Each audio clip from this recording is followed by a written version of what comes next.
What if the deadliest animal on Earth isn't a lion, a shark, or a venomous snake, but something so small you could crush it with your thumb? Each year, over 700,000 people die from mosquito-borne diseases like malaria, dengue, and Zika. But how did these tiny buzzing bloodsuckers become the world's most efficient killers? Are mosquitoes truly nature's most ruthless assassins, or are they just misunderstood pests with a bad PR team? This week on The Zach Show, I sit down with Dr. José Loiaza, who's a disease ecologist with over 30 years of experience under his belt. Dr. Loaiza is a research associate at the Smithsonian Tropical Research Institute and a senior scientist at INDICASAT, Panama's top biomedical center. Born and raised in Panama, Jose is a global expert on how mosquitoes transmit disease between wildlife, humans, and the environment. Also joining us on the podcast is Dr. Julie Labau, a disease ecologist with a background in neuroscience,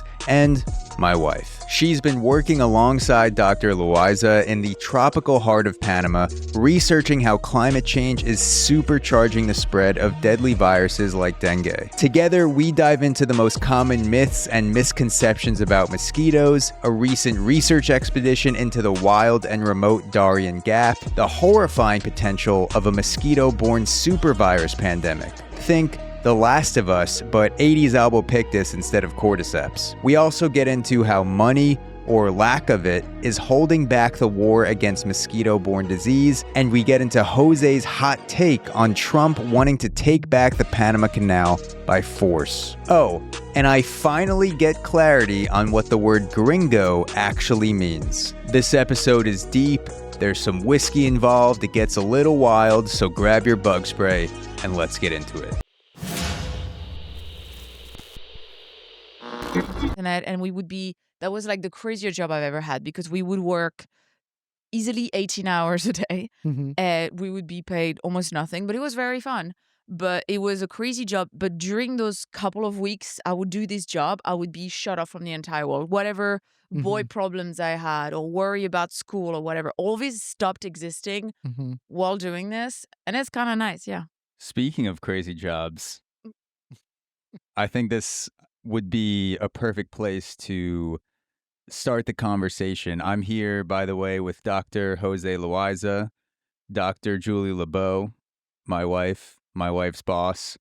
You guys just came down from, we're in Panama City right now, by the way, recording for people listening and watching this. Panama City, Panama, not to be confused with Panama City, Florida, which is where I almost booked a flight on accident a couple times. I was actually so scared. You'd be like, "Did you land?" And you're like, "Actually, I'm in Florida." When I landed early and I said I'm here, and you're just like, "Wait, I don't see you," and I'm just like, "Wait, why does it say Miami is 80 miles from here in the pickup line?" But you guys just came back from an expedition in the Darien Gap, and I think that would be a great place to start to talk about not only the purpose of why you were there, but also how you got there. Because from what you've told me, that sounds like a journey by itself. How did you guys get from here, Panama City, to the Darien Gap? We'll start with that first. Well, I think it's really amazing, because the trip itself, it's a lot of planning. So you have to drive from Panama City to the last town, the urban or rural kind of town called Metetí. And then you have to, prior to that, you got to, pack all the stuff and the gears. And there's a lot of planning before that. You have to load the things in the truck. You got to make sure these are research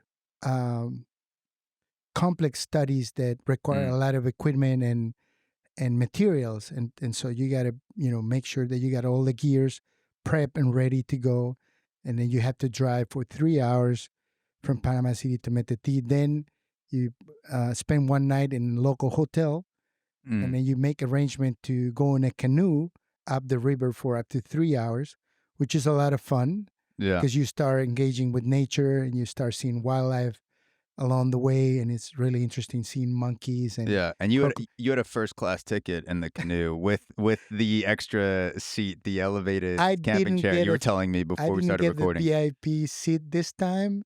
Julie actually got it. Oh, so I'm you very got the grateful. upgrade. It was Okay, very comfortable. you had the points to upgrade for the canoe. Yeah. Okay, nice. Yeah, so it's a really comfy ride, and you get to these places, and then you feel like you're going back in time because these are indigenous communities that are under a lot of poverty, and they have a lot of they have to face a lot of issues. They struggle for food and to make a living, and so we are there to study pathogens that are a health burden for these communities. And so we spend 10 days there in the jungle and in these communities, learning about how they respond to these diseases. Yeah. In this particular case, malaria. This project is about malaria, but the journey itself, and this is just one community that we had the opportunity to visit this time. We've been to other communities. The project is 7 communities. Some of those communities are way deeper into the jungle, like up to 6 hours in a canoe. Really? And then it's pretty amazing. And we were lucky this time because we went in the dry season. But when you go in the rainy season, then the river level goes up and it pours heavily. And it's a whole, like, I can't really describe how fun it is. And yeah, but it's quite a journey. And I myself enjoy it a lot. So does it ever, when you're going deeper into the jungle, you said sometimes you're going 5 or 6 hours in, does it ever get more dangerous in terms of you're getting into cartel territory, or like you're dealing with people that are running their own operations outside the indigenous community that may or may not be legal? Just because I know the Gulf cartel is one of the ones that controls like the running from Colombia up through Panama. Do you ever run into people that are doing that? Absolutely. And this particular project aims at understanding the relationship between massive migration and the risk of getting malaria. And so 20 years back, 15 years back, you could even you wouldn't be able to access these communities because we didn't have the border patrol unit set up in the Darien. These days, there's a lot of police force in these routes where people come through, like a lot of checkpoints. A lot of checkpoints. Yeah. And then we actually got checked by the police there. We had to give away our data, demographic data and everything, and explain to them what was the purpose of it. And then they asked us if we can vacuum their headquarters, see if they got mosquitoes inside their rooms. And so it was interesting. But yeah, at this point, I think it's safer than what it used to be 15 years back. I don't think I would have gone that far into the jungle back in the 2000s because you probably would have faced guerrillas and and I don't know, some sort of conflict that could pose your life in danger. Yeah. Did you ever get into one of those situations, or you were able to avoid it? Yes. One time, we're talking back in 2006, I crossed the border, the Panamanian border, and went to a town called Capurganá in Colombia. And we were hosted by the Colombian government. They wanted us to help with the malaria situation at that point. And so the way we collect mosquitoes, which is really crazy, what we do is basically sit in a chair and wait for the mosquitoes to come and land in our skin and suck them with manual aspirators. I heard she was telling me over the phone, and I was cringing the entire time I was listening to her, just in a malaria hotspot, just waiting for mosquitoes to bite you on the leg. I cannot believe this is what they do. There's got to be a better way to do this. So you're literally like sitting in a chair, like how you would, drink a beer by the river, but you're just waiting for the mosquitoes to just You know, harass your legs. unfortunately, we don't drink a beer. Yeah, That would have been the beer would make the itching less prominent for sure. But you're Well, that on might attract them better. You told me that. the sugars in the beer. Mosquitoes like sugar. There is a publication from Africa, a team of scientists that demonstrated that when you drink alcohol, and not just beer, but other type of alcohols, mosquitoes will come, like a larger proportion of mosquitoes will come to you as compared to people that have not drank alcohol. For science, you should be drinking beer while collecting mosquitoes. Yeah, it's actually a scientific endeavor Exactly. to get blasted and walk around outside to let mosquitoes bite you. I wish I could include that in the protocol, but I don't think I can. But anyway. You're the boss. You can change the protocol. We should think about it, definitely. Everyone, we got a box of wine we got to finish before we go to the river, and then that's when the science starts. Right. And so we were in Colombia, and then we were doing this every afternoon. So at sunset, mosquito biting time peaks. That's when mosquitoes come out and find a host. And so we were in this place nearby Capurganá town with this group of police personnel, and they were heavily armed. They had these, machine guns with them. Really young folks, 20, 19 years old, because they have to do military service, right? Yeah, like kids, and so I was sitting collecting the mosquitoes, and I had 3 boys, one in the bag, and each of the other 2 next to me. And then they had a noise. They listened to the noise, and then they started talking in Spanish, like, identifíquese, por favor. Identify yourself. And I'm just collecting. There are plenty of mosquitoes around. I'm collecting, having fun. And I'm listening in the background. And then he shouted harder this time, identifíquese, por favor. And I'm like, this is nothing, right? I should be worried about it. And then he went off and started shooting. Really? Like over your shoulder as you're collecting mosquitoes? And I'm like, and the other 2 went off as well and started shooting heavily. Oh my God. And and one of them pushed me to the ground. And I'm in the ground, and I'm like, I'm in trouble. Now I'm in trouble. And then it was a mule coming back, an animal. Oh, just by itself? By itself. They killed the thing, right? Oh my God. Yeah. So I didn't know that like 2 weeks prior to our arrival, the guerrillas have killed a priest in that town. Wow. I didn't have the background information when we went in. So the security was on edge because of that incident a week ago. Exactly. Okay. And so I'm like, wow, this is, serious. And then we pack our stuff, and the next day we were back in Panama. Oh my God. And I'm like, this is So they were the security guards, the guys. They were Colombians providing security with the AK-47s. Yeah. They're in a semicircle around you, so 2 on your sides and 1 behind you, and then the guy behind you pushed you down to shoot over you towards the guy on the left started shooting. Started shooting. Okay. He shoot once. Okay.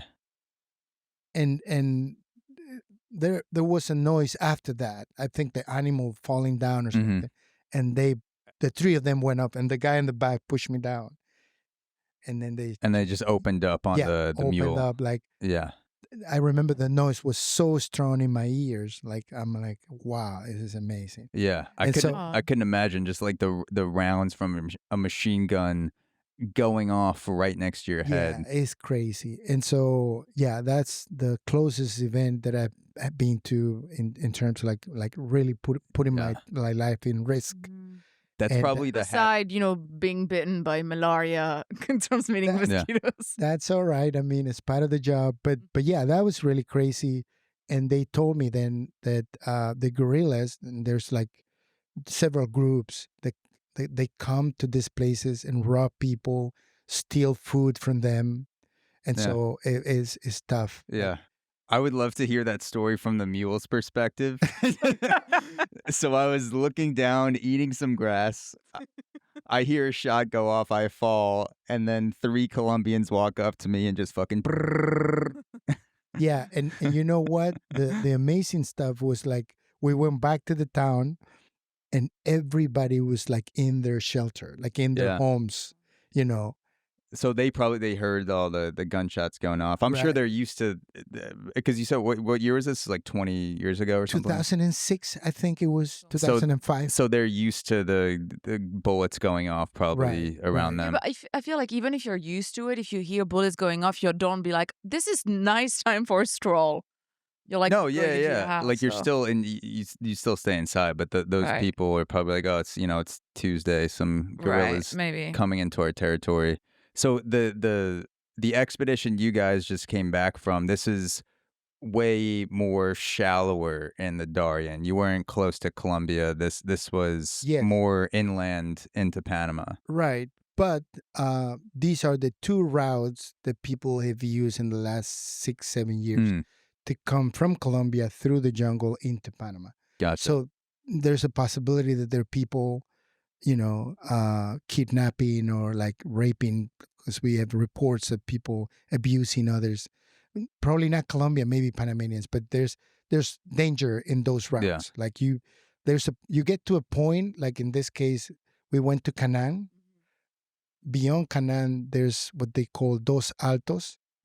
That's the last point where, like, once you cross that point, the Border Patrol tells you you are on your own. If you get kidnapped, we can't do anything for you. So, and we're talking, I don't know, 3-4 days walking through the jungle to get to the next checkpoint. So there's a big gap where if anything happens, no one can come save you. Yeah, there's a big gap. So just being in that area where you guys were, there's a risk for just besides the mosquito-borne disease, the cartel activity. Yeah, I'm not so much.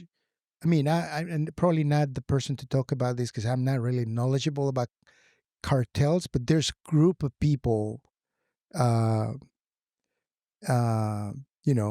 all this kind of bad things. Like, I don't know if they're cartels. And again, if they're Colombians or Panamanians, but there's a lot of risk. Like beyond that point, those 2 points, Bajo Chiquito and Canaan, anything can happen basically. And you are in your own. Like if anything happens, you basically. I've heard stories about people getting kidnapped just to carry equipment. They get kidnapped for 5 years just to carry stuff. To be a human mule. Essentially, exactly. And then they release you. Some of them get released, others I don't know. But basically, they want people to help them to carry their stuff through the jungle. That's one thing. So you said walking up to this community where you were at in the Darien that you guys just came back from. You described it as going back in time. What does it look like?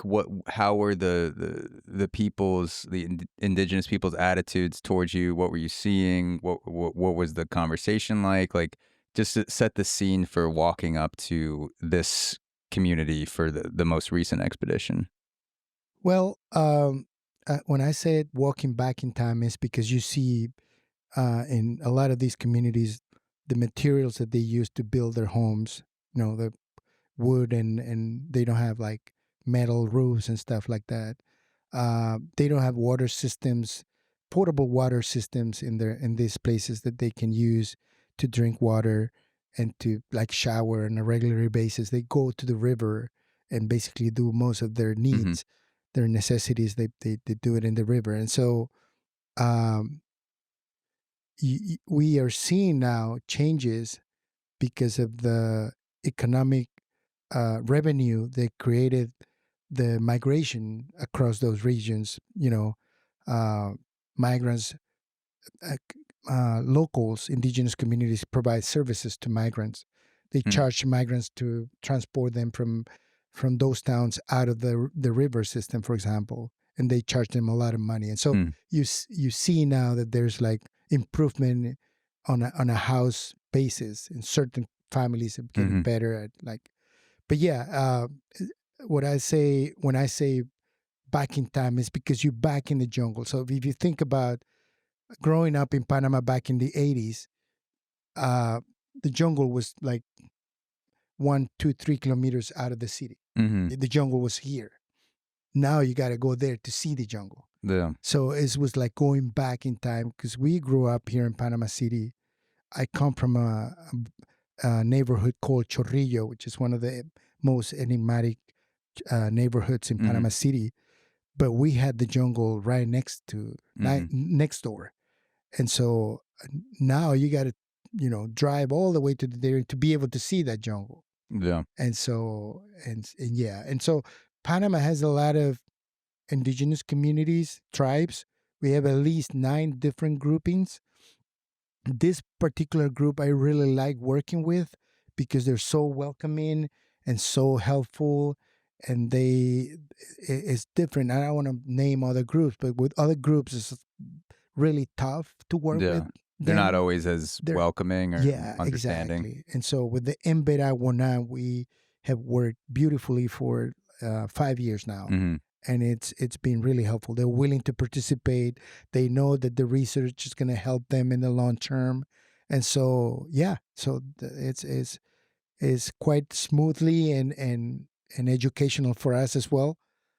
And so they have an understanding of why you guys are there and what you're trying to accomplish, and they're fully on board with the research and everything like that. Yes. Not only that, I think they understand that we want to help them. Like we're really there because we think we can help them.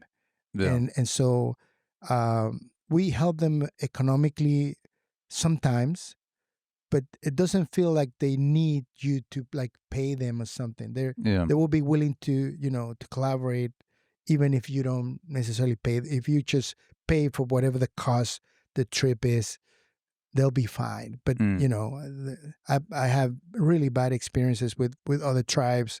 They always want to take advantage. Like they feel like you're not doing anything beneficial to them, and you just want to take advantage of, their heritage or their culture. Is that a communication barrier? That's not the case. Or like, are you, because I know they speak different dialects. Are you able to communicate to the other indigenous groups why you're there and how you'll help them, and they still are not on board with it? Or do you think that the barrier of communication is a reason why the other tribes haven't been as understanding? There is a barrier to communicate with certain people in each of those different indigenous groupings, but because all of us speak Spanish, you can't communicate with all of them. Okay. So I don't think and they have people, well-educated people. I remember, and this is just a story that I had, another project that we had in Bocas del Toro. We were working in this Novebugle indigenous tribe, and I had an assistant, kind of like we have with Franklin, another assistant from the Ebera community.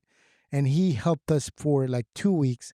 He was working, same thing Franklin did, helping us in several things. And then all of a sudden he gets a phone call, right? And he starts speaking in German.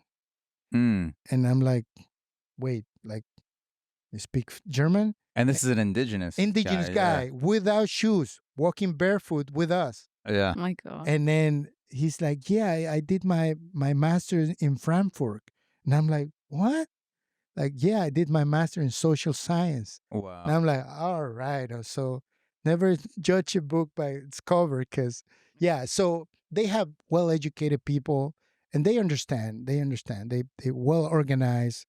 Every time you go to these towns, they want to hear what the project is about, and they want you to explain really what are the benefits. And so they know, but I don't know, for some reason, they think that this is not really on their benefits. Yeah. And Julie was telling me, because you're collecting data from people that are there, you're doing surveys of people infected by malaria, and usually it's a combination of migrants and indigenous people, but the migrants are, I guess they weren't there this time, or the migration has been way down through Panama. And I'm assuming that's because of Trump and policies to limit people coming across the border, because a lot of those people are going to do caravans up through Mexico. did the indigenous people talk about that at all? Like the migration and how like the lack of migrants was affecting them, like the interplay between the indigenous people and the migrants. What were they saying about that? Oh yeah, absolutely. I think they're in a bit of trouble now because they got used to provide all the services, and they did really well, at least for the 6-7 years that the migration lasted, in terms of like making income. Now there's no migrants, and there's a lot of shops and a lot of businesses that they used to provide those internet connections, stuff like that, cell phone connections. Yeah, she was calling me every day. I was so surprised because we were planning on not talking for a week, like prepared for that. And then she's like, "Oh yeah, I just paid $1, and like there's Starlink, and the call was clearer than some places she's been in Panama City." No, and I actually I was stopping Julie from taking us deeper into the jungle, because I'm like, beyond this point, we saw a wild pig coming through, and then I'm like quiet and waiting for Julie to take the picture, and then it was like, what the heck is this pig doing here? Like, it's supposed to be deeper into the jungle, but I guess wildlife and biodiversity in general is amazing in these places.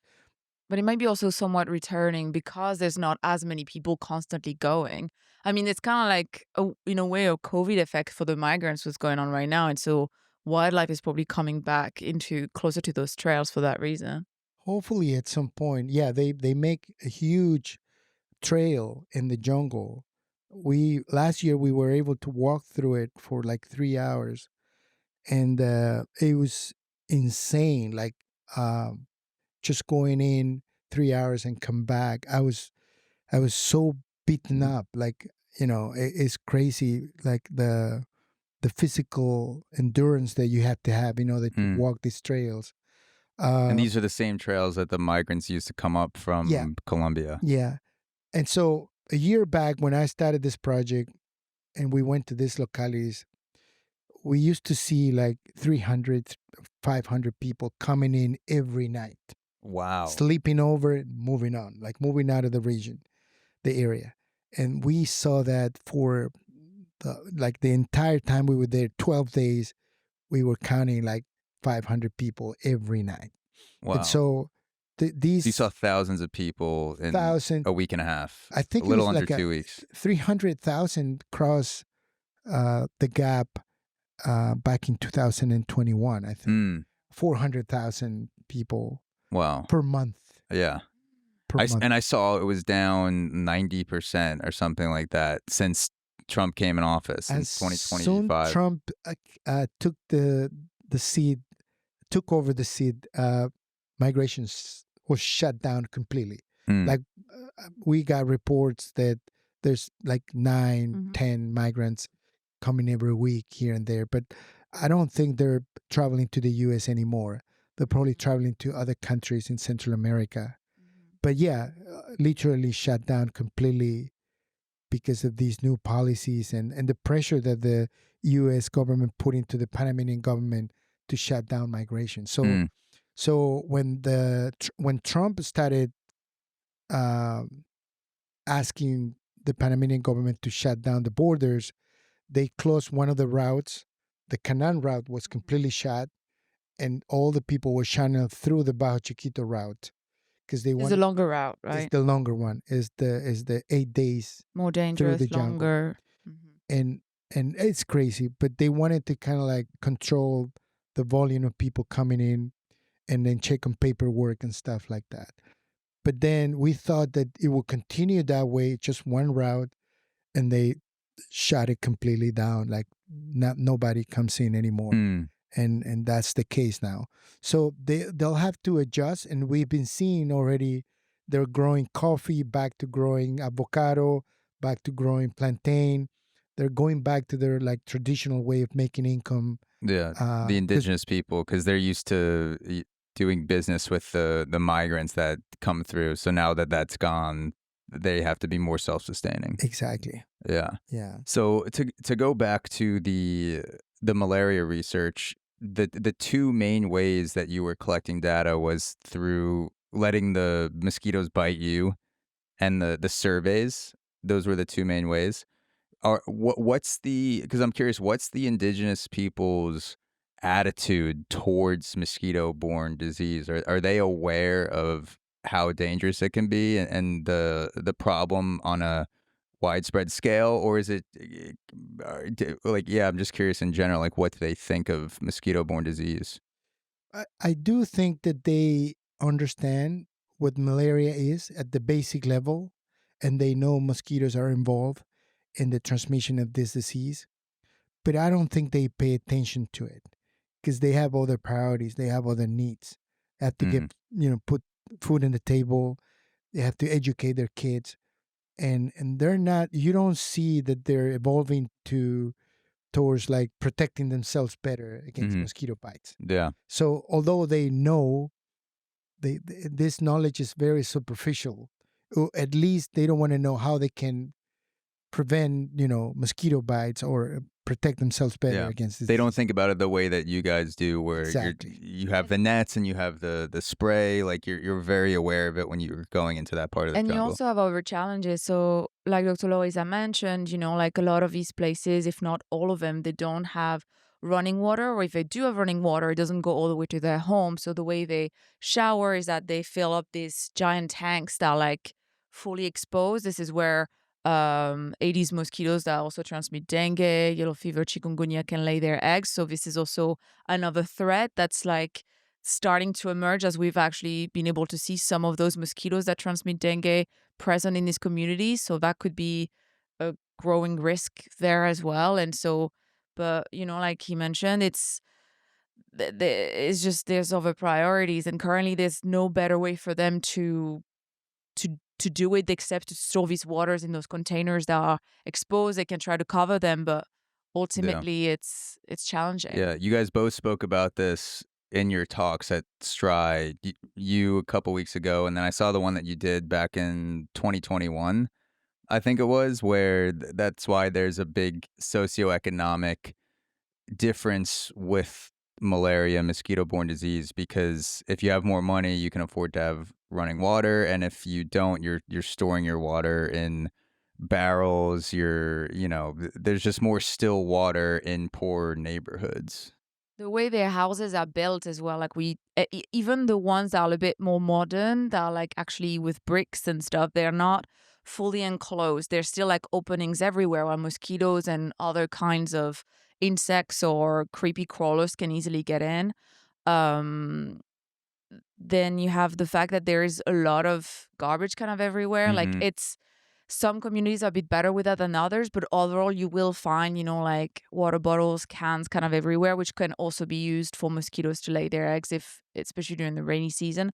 So they have like a lot of opportunities for mosquitoes to thrive, and that is directly linked to their socioeconomic situation. Yeah.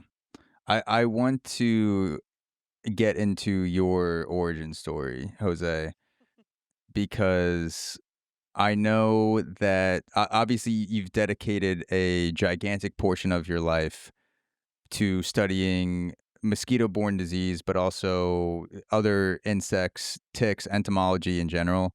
What was the thing that drew you into studying mosquitoes and mosquito-borne disease? What's the I guess, like, what was it, a moment? What was it, an experience that you had? Was it something you learned? Like, how did you get into this world? That's a really interesting question. That just to be clear about science and mosquito work in general. That was my plan B. My plan A was to be a professional soccer player. And I played for the national team, the under 20, under 21, and under 23 team. I actually went to Mexico and play against Mexico. Wow. In Toluca. So it was a lot of fun. But then I had my child, my daughter, at the age of 20. I married really young. And then I had Mel. And I wasn't making enough money to, raise a child by playing sport. And so I basically dropped sports and then switched to science. But I always thought about mosquitoes since I was a child, because when you were growing in Panama back in the 70s, the history of Panama, the French Canal, the failure of the French trying to build a canal because of mosquitoes. Like that thing caught me at a very young age. And I was always intrigued, like, how come a really, small creature can pose so much harm? And then the story about this amazing engineer that came from France and then lost his wife, his 2 kids, and then he went back to France, basically lost his entire family because of yellow fever.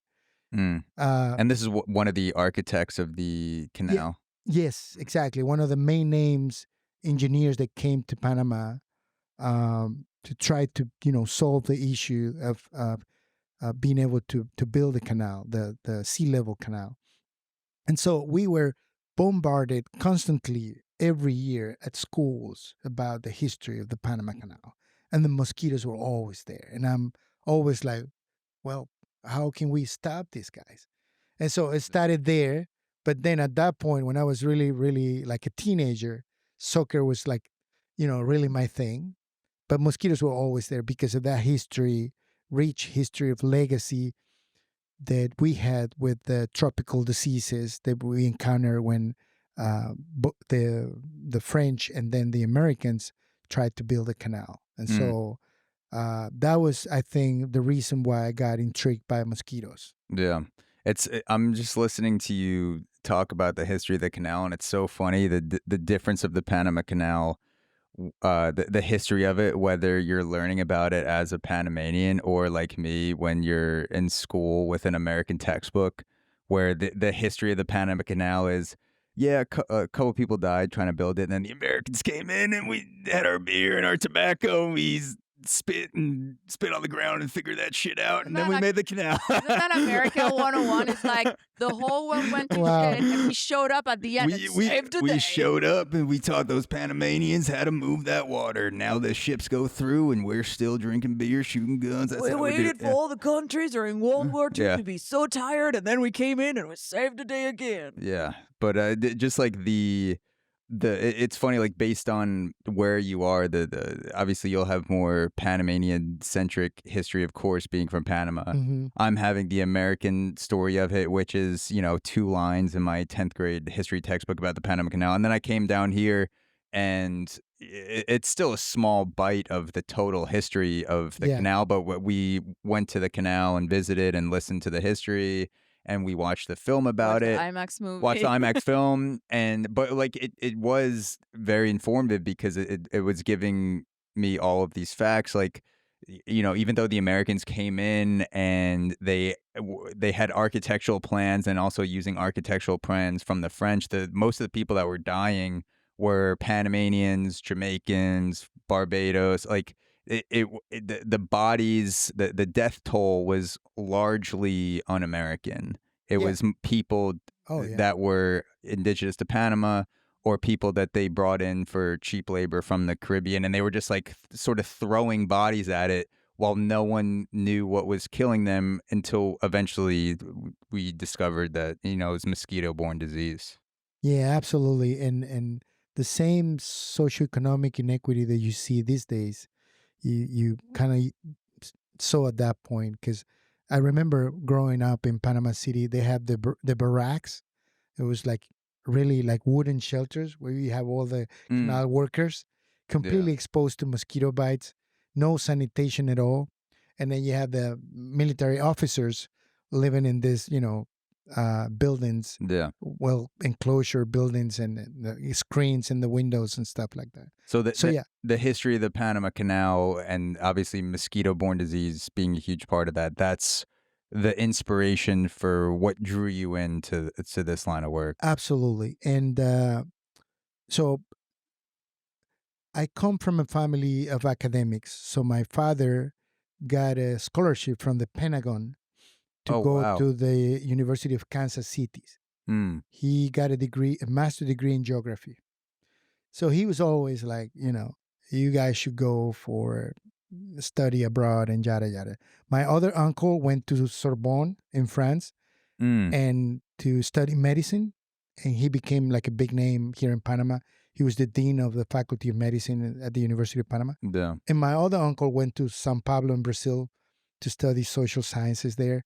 So I have people, I guess growing up in Panama at that point, you had some opportunities to study abroad, I guess.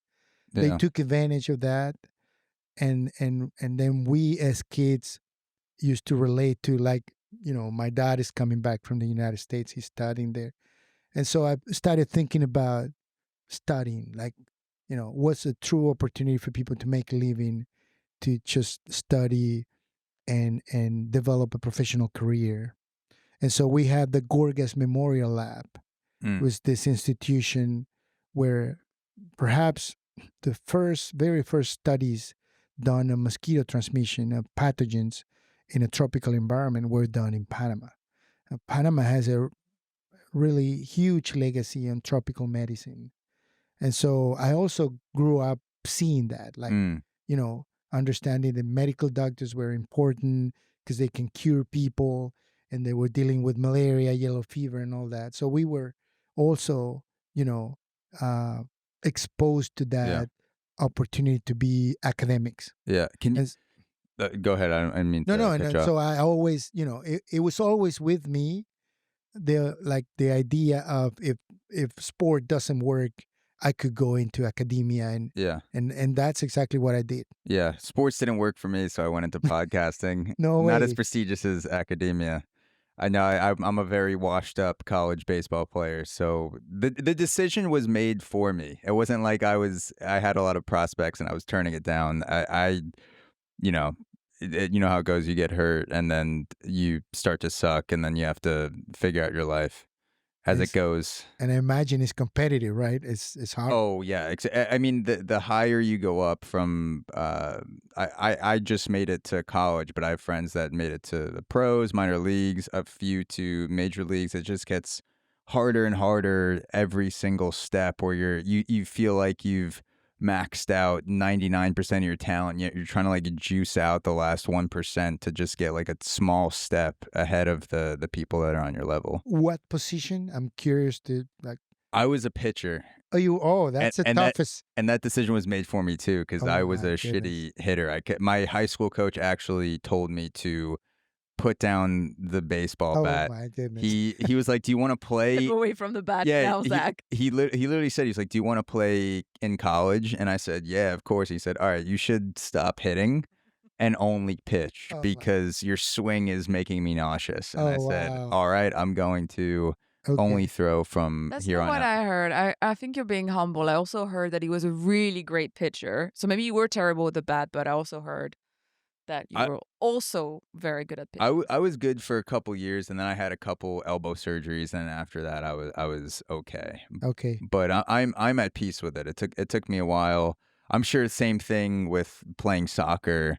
You like, as the dream is dying, there's like a real visceral period where you have an identity crisis. You have this hole of, I identified it as an athlete for the first 23 years of my life, and now you just have this void that you have to fill with something else. It's hard to drop it all at once, but in my case it was easy because I became a father, and I felt really responsible, and I said, all right, so I stopped playing and then be serious about something.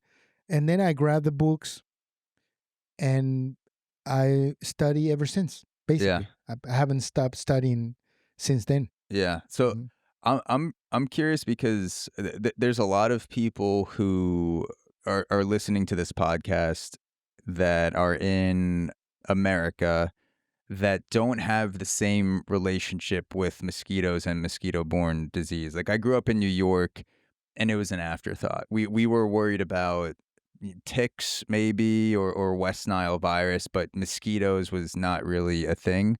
Could you sort of lay out the landscape of the mosquito, sort of like the way that mosquitoes are laid out in Panama with mosquitoes and mosquito-borne disease, species, the city versus jungle environment, just to give people an idea of like why it is such a serious topic to study down here? Not just for Panama, but for the rest of the world who struggles with mosquito-borne disease. I think it's like 700,000 people die a year from it. All right. Well, so mosquitoes are interesting animals. They've been around for a while, and they're really resilient to, environmental change, and also what human, in terms of like changes, ecological changes, have brought about. They're really resilient. Um, there's like 3,500 species in the planet. Really, only like 10% of those species are able to transmit pathogens to humans, to cause harm to human. But most of the species are found in tropical areas because of the climate.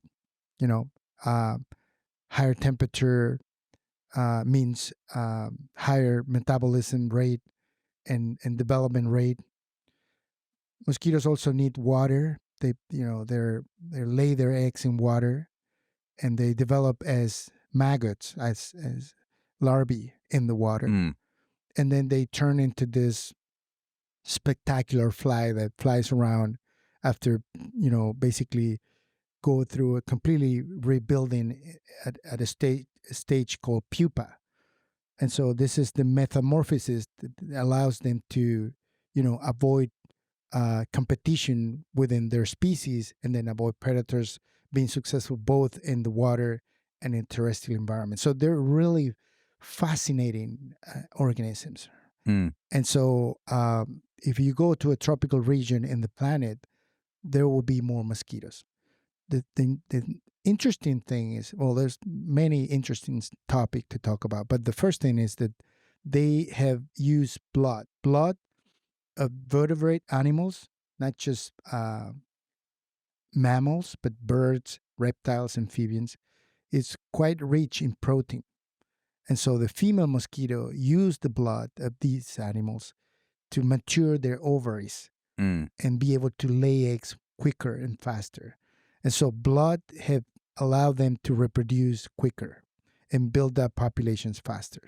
And so that's what it's really interesting from mosquitoes, because they blood sucker. All of them rely, 99% of the species rely on blood to be able to develop. And so there are all these interactions with animals. So they don't just transmit pathogens to humans. They're passing pathogens to all these other animals. West Nile virus, it's a disease hosted by birds that is accidentally passed to humans by mosquito bites.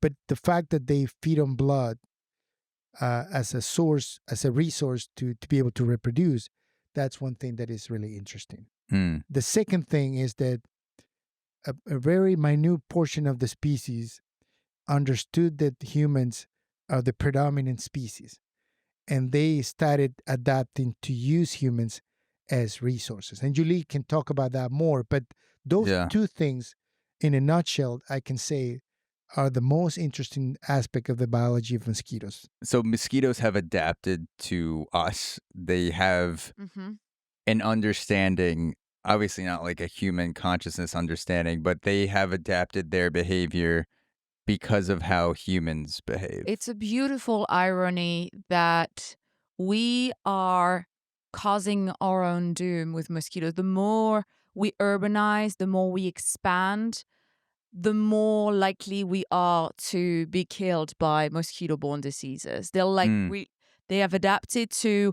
breed in containers that are made by humans, to live in our houses, live in our yards. They've adapted to feed on our blood. Some mosquitoes are even like highly specific with it, and like with human blood, they are like better pathogen transmitter carriers. And then they'll also be able to use, like in particular through tires, but also through other containers. They've like the importation and exportations of tires and just different modes of transportations that we've used has enabled them to reach new areas that they were not found in before. So this is directly correlating with urbanization. So like, again, the more we precipitate this urbanization phenomenon, the more we put ourselves at risk of mosquito-borne diseases. So by us deforesting and moving into previously animal-only jungle spaces, habitat spaces, we are increasing the rate at which people get infected by mosquitoes? Well, there are various diseases transmitted by mosquitoes. Let's say most of the species are found in the jungle. And if you go there and you start building and deforesting and creating habitats where humans can live, then you're going to be exposed to those mosquitoes in the jungle that can transmit certain diseases. Like, for example, there's a lot of viruses that are not well known. One of which is breaking out right now is Oropuche. Oropuche is a virus that is transmitted by mosquitoes, and it cycles among wildlife, non-human primates, for example. So if you go to the jungle, there's going to be a lot of pathogens that are cycling in those jungles, and you accidentally get those pathogens. But as you start transforming the landscape, most mosquitoes, which are really specialists in their habitat, will disappear. As you change the landscape by deforesting and putting agriculture activities and so on and so forth, then most of the species of mosquitoes vanish completely. But there's a group of mosquitoes, and this could be seen as an accident or a process called selection. We're selecting for these mosquitoes. These mosquitoes used to breed in tree holes. They've developed this resilience to droughts. They can lay their eggs in tree holes where there's no water, and they can withstand desiccation for months, even years. And so now that we are putting like used tires, plastic buckets, they use those containers as if they were tree holes.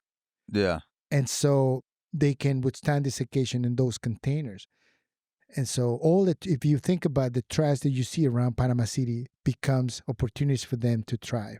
Not only that, but whenever we've taken a trip outside of Panama City, so we're using the highway system, 1 out of every 10 cars is just piled with tires in the back. They have trash and tires, and I guess that's just a Panamanian thing, like transporting the tires, because the roads are so bad. There are tire shops every 100 meters.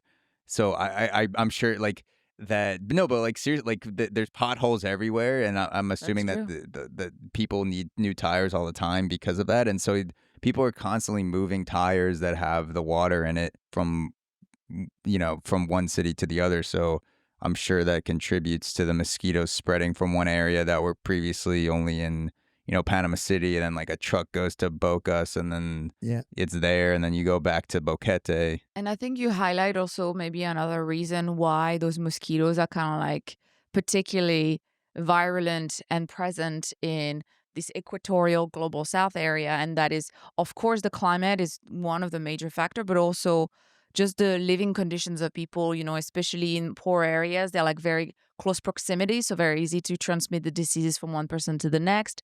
You've mentioned, a lot of transportation of tires, maybe garbage is not being disposed properly. They don't always have running water. So these kinds of conditions are found more frequently in those countries, in those areas. And so that's also a reason for the prevalence of those diseases in this area compared to a typical American house that's fully insulated.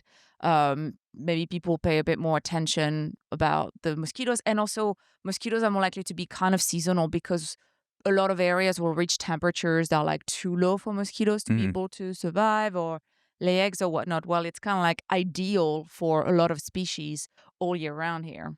It is a crazy cross section to think about. If you could prevent the increase in mosquito-borne disease in Panama by smoothing out the highways or just building a less potholey intercontinental system, because then there's going to be less people popping tires. Those pop tires are then sitting in a tire shop. They sell them for spare parts or to be melted down in rubber. That's why I assume the tires are, there's 100 tires in the back of a truck that are all shredded, and they ship them to somewhere, and someone pays them, 10 cents on the dollar for a shredded tire. like if you had way less people replacing their tires constantly from the potholes on the road, then there would be more tires on cars not being populated by mosquitoes, and then less tires just sitting in trucks filling with water for mosquito-borne disease to spread. Absolutely. And this is really insane. The amount of tires that get imported into Panama. The explanation that I got was that not everyone can afford to buy a tire, like a spare tire, brand new. They can only get like a second-hand, third-hand spare tire. And so I don't know if you guys have noticed, but Panama, like basically a person that gets minimum wage can afford to have a car. So basically everyone in Panama can have a car. And if you do the math, like one car, it's at least one spare tire. So the reasoning behind is the rationale behind importing hundreds of thousands of tires into Panama to be transported across Central America along the highway is to supply to provide the supply of tires that are needed. But I think they don't understand that mosquitoes can use those tires to lay their eggs and can get a ride and be transported passively. And this happens to be a great advantage for them because they can invade new areas. They can move their genome. Their genome is like their DNA, their genetic material harbors all the changes that have allowed them to succeed in these environments through many years. And every time they move, they shuffle those changes around and they become more resilient and harder for us to control them. So I think these particular group of mosquitoes that Julie studying, the Aedes mosquitoes, are really the nightmare of human beings in the 21st century, because they're going to create a lot of issues in terms of the diseases that they carry and transmit. Yeah. So mosquitoes are a lot smarter than we give them credit for, or much more able to adapt than we give them credit for. Because, I mean, they figured out how to travel from one end of Panama to the other by essentially like hitching a ride in tires. Like if you told me, all right, there's a species that adapts to human behavior, uses the highway system to transport itself from one end of the country to the other, and is able to like selectively decide how it's going to control where to live, I would be like, that has to be a German Shepherd. I don't know if it's so much, or something like. I don't know if it's so much like an evil genius thing, but rather like a succession of occurrences that has then led them to do that. So it's just like you've got these tires in a place that gets a lot of rain. Rain gets in those tires. They're like, cool, a spot to lay eggs. And then they're just kind of like hang out, and then they can be like transported, things like that. And so I think Keep it it's closer just to your mouth. There you go. You're good. So I think it's also just things that we've did that cumulatively has aided those mosquitoes to kill us all. Yeah. So what makes mosquitoes the deadliest animal on the planet? Because some people call it the deadliest animal because it kills something between like 700,000 to 1 million people a year. Is it the blood feeding, or like do they have other characteristics about it that make it so deadly? I mean, I kind of disagree with that argument, because if you think about it, they're not the cause of death. It's the pathogen that they pass.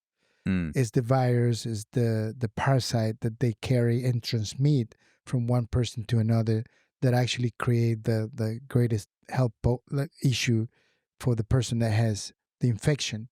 And so I don't necessarily think that they're the most dangerous animals. As I said, most of the species are not involved in vectoring pathogens to humans. So I think that argument is not necessarily robust. So don't shoot the messenger type of thing. They're carrying the dangerous pathogen. It's like if you have a bus with Osama bin Laden in it, the bus is not responsible, it's for the killing that ensues. But isn't that a little bit like saying that, humans are not the, they're not the people that are inflicting the most damage in war. It's the bullets and the RPGs. Like they are, because we're carrying the things that we inflict damage upon other But people. they don't decide, like, all they want, all a mosquito, quote unquote, is thinking is like, I need blood to keep on reproducing. Like, they don't go by a human being like, I'm going to kill all the humans, which is different from us when it's like when you carry a tool to kill, they are the tool of the pathogen. So you... They're the gun, not the shooter. Okay. So as obviously mosquito studying scientists, you have a special point of view from the mosquito. Like you're able to take the more mosquito-centric side or like nature-centric side of the argument rather than someone like me who's just like, if every mosquito died tomorrow, I would be fine and I wouldn't think twice about it. Well, if you really analyze this as an assemblage, like all the mosquitoes, the community, some mosquitoes are pollinators. They pollinate plants, and that's really important, ecologically speaking. Others, are part of the food chain. They're the food of other animals. They're really important because they have a lot of as immature stages. They're really they're really abundant in their aquatic ecosystems. So they play important roles at the ecosystem level. It's just a really small portion of species that are involved in pathogen transmission. And so I don't think as a group they should be, named as the most dangerous animals on Earth. That's one thing. They're bloodsucker, that's the thing that probably make people think that they're the most important in terms of the harm that they cause. But I really think it's a combination of the blood-sucking habit of the mosquito and the pathogen that they carry. What makes a mosquito really a danger for humans, not just the mosquito. If the mosquito is not infected with the pathogen, it will draw a couple of mils of blood from your system, but you'll be fine. You'll live through. You'll be okay. But if the mosquito is infected with the virus, like yellow fever, for example, then you could develop a disease. So,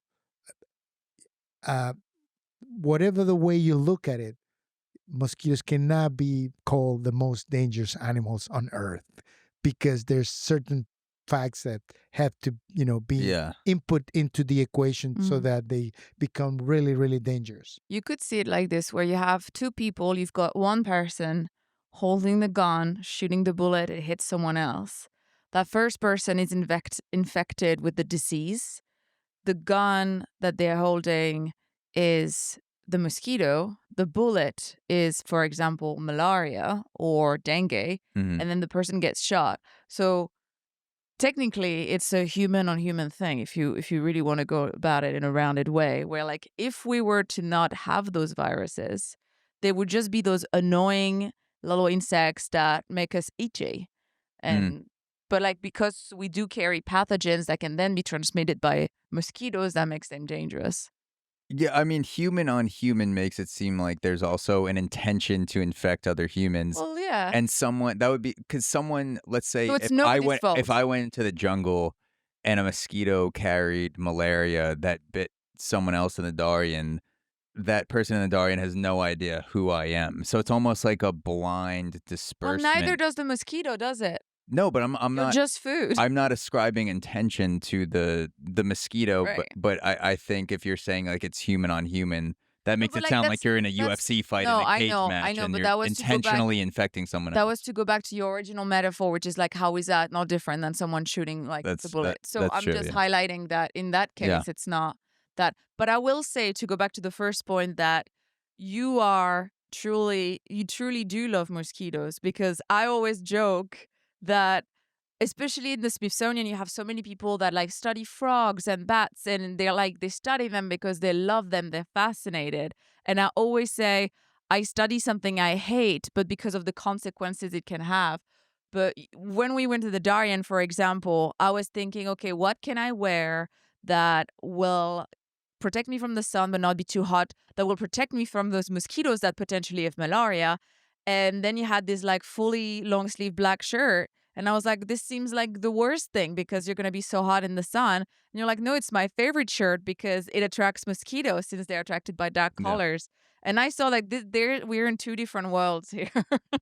What would happen if every mosquito died tomorrow? How would the planet be different? Well, that's a really tough question to answer, but my guess is that it's going to create a lot of issues at the ecosystem level. Because as I said, mosquitoes are really important ecologically because they're part of the food chain. They're important to other organisms, and they play important roles. Again, pollination is important, and to flip a little bit the argument of like us as humans being worried about mosquitoes, truly is us putting ourselves in a position where we are exposed to, their biology. And so we have always thought that mosquitoes are not relevant. We've always thought that we can wipe them out completely with one single thing that we do. And I think this is really the problem. They have millions of years of success in this planet. They're really resilient. They've been around before us. Yeah, they started Jurassic Park. Exactly. We got the blood from the dinosaur. I still can't believe that, but that was a great way to. Did I tell you? You pointed out a mistake we went to watch Jurassic Park, the original one, last summer. It was like showing in Brooklyn on the rooftop. And they show the mosquito that, like, because he has it in his cane, that supposedly had the blood of a dinosaur. And it was a male. He had like the very fluffy antenna. And I was like, it's a male. It's so fake. Males don't feed on blood. Jurassic Park doesn't stand. Yeah. She stopped me in the middle of the movie going crazy. And I was like, all right. Like, it's a good point. So the antenna was like, yeah, they was hairy? like the fluffy ones. So I was like, it's actually, goodness. they use a male mosquito. Oh, no. How could they not have picked a female one just to be more plausible? Oh, wow. That's interesting. So yeah, you can go back and watch it and you'll see. You've got to send a hate mail to the director of Jurassic Park. Park. From a drop of blood, they were able to get eggs from various different species of dinosaur, which also does not make any sense. Would it theoretically be possible, though, if it was a female mosquito that was not caramelized? What's the process? As cloning scientists. It's what's the thing? It's like an amber liquid. What do they find them in Jurassic Park? I don't know. It's like sap from a tree. Let's say if it was perfectly preserved. A perfectly preserved mosquito with T-Rex DNA, would it theoretically be possible to take that blood from a mosquito? Would the DNA still be preserved from the dinosaur? I don't think you can make a dinosaur with it. Considering, like, if you take, like, what's the name of the lady that made everyone believe that with just one drop of blood she could identify a bunch of diseases? Elizabeth Holmes. Oh yeah. So if with one drop of blood, my name is Elizabeth Holmes. if we can't diagnose diseases with a drop of blood. Yeah. And I mean, we kind of have this experience where we would take like a couple drops or a single drop of blood to test whether they had malaria, and a lot of time it would come false negative. I doubt that with a drop of blood from a dinosaur, you could remake a dinosaur, but you'd have to ask a cloning scientist. Yeah. Yeah. I mean, there's been development on ancient DNA extractions methods. And I think they're very close to, I mean, I don't know. It might be hard to like assemble de novo an entire genome of a dinosaur, but you could identify the DNA of that animal for sure. And so, yeah, the rest is like, okay, so you'd at least be able to say, okay, this mosquito, fed on a T-Rex. fed on a T-Rex, fed on a dinosaur, but you may not be able to extrapolate all the information to clone, to have like the exact genotype of that T-Rex individual, it might be really tricky. Yeah. Mm-hmm. That would be so cool to find a mosquito that you're like actually this fed on a dinosaur. That would be very cool. Yeah. Whoever thought about this idea was brilliant. I mean, Yeah, no, know. great movie. yeah, exactly. Because Have you ever been asked to consult on a science-based movie like a Jurassic Park or just like something involving Not mosquito-borne disease? not really. I mean, the closest that I was asked to be part of a documentary was when Nat Geo was here back in 2012, and they shoot a short documentary about stry. And then they wanted us to talk about, like, people, scientists will talk about their research, like a really small time to talk about my research. But we couldn't do it because it rained so heavily that day. We had all the gears and we were in BCI, and then we couldn't do it because it just rained so heavily, and it didn't happen. But yeah, I've never been consulted. Like, if I that would be great. I mean, it would be interesting. Yeah. I don't know what kind of movie would that be. Well, like a mosquito adventure. No, but they have like so many like end of the world, like there's diseases being widespread, like so they could do pandemics and like pathogens. like a pathogen that mosquitoes are carrying that's like killing everyone super quickly, or like a zombie thing that could be. So I was talking about this with Julie before. So when I watched your talk, you go into the fact that mosquitoes they not only carry diseases from animals, but also fungi. And so there's a show called The Last of Us. I don't know if you've seen The Last of Us, but it's based on a video game. It's based on a zombie infection, a global zombie outbreak from the cordyceps mushroom. Wow. So fungi. And that made me think about watching your talk. Would it be theoretically possible for some super fungi zombie virus to spread from a mosquito if the virus somehow is able to incubate and be able to evolve to jump from being the fungi in the mosquito to being a fungi virus to infecting humans? Would that be theoretically possible? No, I don't think so. So now we know that the viruses that cause disease in humans were actually, back in the times, mosquito viruses. So these were viruses that will infect only the mosquito cells. And then through a process called natural selection, the virus mutate. So the mosquitoes, when they feed on blood, they inject saliva, and then the virus goes in the saliva and then get exposed to vertebrate cells, like another type of animal, right? From the mosquito, which is an invertebrate, to a vertebrate, which could be a frog, a bird, or a mammal. And so the viruses were able to infect that other type of cells. So only certain group of viruses that are able to infect both invertebrate and vertebrate cells, they have what the so-called dual infection capacity, can actually be transmitted to humans. So it would be really far-fetched, difficult for a fungi to be able to infect mosquito cells, replicate in their tissues and organs, reach the salivary glands, be infected to humans, and then be able to infect human cells. That sounds like a tricky. It would take millions of years of evolution. Has to happen, yeah. Oh, wasn't there? Unless you have a lab in Wuhan that's feeding the virus through animals at a rapid rate to increase the incubation period or accelerate the incubation period. Although wasn't there, and I mean that was a while ago, because this I think came out soon after The Last of Us had came out. But there was this, like, I don't know if it was an observation in the wild or they've seen this, but I think there was a fungi that was able to infect ants, and then they started, like, it was kind of like eating them from the inside in a way, and they were like having some of those behaviors that they were talking in The Last of Us, like this kind of like interconnectedness where they could kind of like sort of control the ants in a way.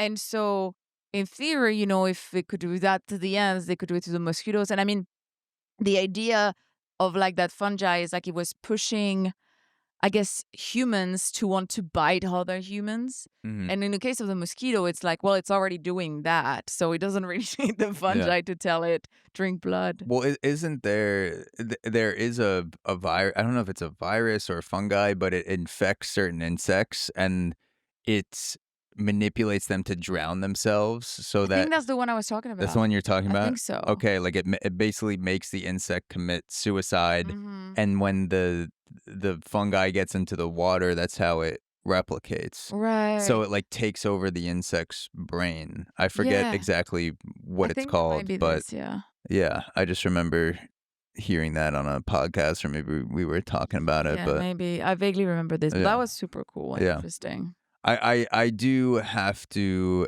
ask you because obviously as uh someone who's had decades of experience studying how diseases spread in nature, there's been the huge debate over the origin of the COVID virus, whether it came from a lab or whether it came from nature. Mm-hmm. With all the knowledge you have from how diseases can incubate in nature and spread to humans, what is your professional opinion on where you think COVID came from? When the COVID outbreak was going on back in 2020, we had no funding to do mosquito work, and we wanted to kind of contribute as a community of scientists in Panama to what was happening in Panama with COVID and SARS-CoV-2. So I did a little bit of reading about that, and we actually published a couple papers on like how the Panamanian Minister of Health should react and use that pandemic as an opportunity to build research and knowledge about it. And so I read quite a few papers on it. I don't really think that this pathogen could have been engineered in a lab. It would be extremely difficult to be able to have Mm, a pathogen that behaved the way this virus behaved. Because I mean, you could engineer animals and pathogens and use them as weapons, military weapons and biological weapons, but that kind of pathogen will be the kind of pathogen that will wipe out completely the humanity all at yeah. once. This pathogen, we saw how the pathogen evolved through the waves of invading new populations and new areas. And so the way the mutations accumulated in the genome of the virus, Mm. you can't control for that. Like if Mm, once a pathogen is released, either kills everyone, in which case it would have been engineered in a lab, Mm-hmm. or evolved in the way that the SARS-CoV-2 did. mhm. Very similar to the first SARS-CoV-1 when it came out. So my guess is that these viruses are coming out of the interaction between humans and animals, either by these wet markets in Mm, China that have a lot of wildlife animals all together, yeah. or in another way. But I don't think this pathogen could have S- been engineered. So you This is my humble opinion. yeah, yeah. I'm not a virologist, but the few literature that I went through, I think it would be really hard to accomplish this. So you think if there was well, I mean, if the lab in Wuhan that was doing this research on viruses, the fact that it was released and it still killed millions of people, but you think if they were crafting some sort of super virus to study, because that was the argument that the lab is doing gain of function research in Wuhan, so they're taking viruses from nature and they're running them through, ferrets and rats to accelerate the development of the virus much faster than it would develop in nature, so that they sort of were creating these super viruses to study so that if a super virus ever broke out in nature, we would have some way to combat it. And then the super virus somehow got out of the lab or infected someone in the lab, they left and then started COVID. You think if something like that happened, the virus would be way more deadly than it actually was? Oh yeah, yeah. The scenario that you're describing sounds really difficult under the regulations that we have to conduct this type of research. You have bioethic committees, like scientists cannot just do whatever they want. There's regulations. All studies have to be approved, and it makes it really difficult to believe that they were doing this in China. I mean, I don't know really, but that goal is not necessarily a scientific goal. It looks more like they were, trying to develop a biological weapon. And if that was the aim of it, then it's a completely different thing out of the scientific realm. Yeah. I don't think scientists, as will be pursuing that kind of aim necessarily, unless they're doing something else. But we're already busy trying to figure out those that already exist rather than trying to figure out potential future ones. Yeah. Although I would make the argument, I totally agree with you that if this is all done the proper way, scientists, first of all, do not necessarily aspire to do this type of research. And then, like you said, you can't just do whatever you want in your lab. I don't know exactly the kind of institute if it was linked with the military or something. And my argument to what you're saying is probably if they were building a virus that would kill everyone, that's what would have done. But if they were in the process of doing it and it did accidentally escape before they kind of reached that point, and they're using different animals to get to that point, you could possibly. But this is just my complete layman's understanding of the argument for the fact that it was a lab created virus is that there was gain of function research going on in the lab in Wuhan, which apparently was at a level that wasn't secure enough to be doing this type of research. It was a level 2, and apparently gain of function is only supposed to be done in a level 4 or whatever, a lab that has higher security preparations. And these scientists weren't doing any research in bad faith. They were trying to create super viruses so that they could understand them if something like that ever broke out in nature. And so the argument against gain of function research is why create a super virus and even take the chance that it can get released to humanity, and instead not create these super viruses, and we'll figure it out. God forbid something does break out like that in nature. I'm not saying that's what happened. I don't have the expertise to say whether or not that was happened, but I do know gain of function research goes on for a fact. But because China has been so secretive with what has gone on in the labs, we really don't have a clear picture of what they were studying. I think it sounds superficial. I mean, I don't have also all the elements right in front of me, but I think if you're a virologist, any kind of scientist you are, where you are working with dangerous chemicals, viruses, etc., you know where to do it. I did not work there, but to me it sounds crazy that you would be a virologist and you'd be like, oh, I'm going to manipulate viruses in a BCL2. That just doesn't make any sense, where you would do very simple things. So that's the first thing that I'm doesn't really make any sense. And the second thing with the gain of function mutation, I mean, there's loads of reasons to gain of functions. The ones that I'm more familiar with, which is not with viruses, is when you try to study gain of function mutations in maybe genes or something that already exist in real life, so that we can treat maybe those gain of function mutations. So that also sounds kind of weird to me, that they'll be let's see what could happen in nature, which when you think about it is a billion different possibilities. So there's no even way for you to try to make a super virus because it could happen. Right. But I mean, what Zach is describing so far is two things, right? Whether they were actually purposely engineering this virus to release it as a biological weapon. I don't believe that. Or I if don't it think was an accident that they were doing research and then the virus, whatever they were working with, escaped. And that's another possibility. Right? I think if something did happen, and not that I have the expertise to say one way or the other, but if it did come from a lab, I think it's scientists in good faith trying to do good work where something happened, where someone got infected, the virus got out somehow. I don't believe it was a biological weapon of any kind. All right. Yeah, accidents happens in a lab all the time. Yeah. And you can't control the final outcome of it. So, yeah. Which is why it makes more sense to go to a level 4 when you know you're manipulating things that could Sure. go wrong. So to me, like, if anything, this is the weirdest part, that you'd be like, we're aware that we're manipulating a virus, but we're doing it in the one of the lowest level that it could be.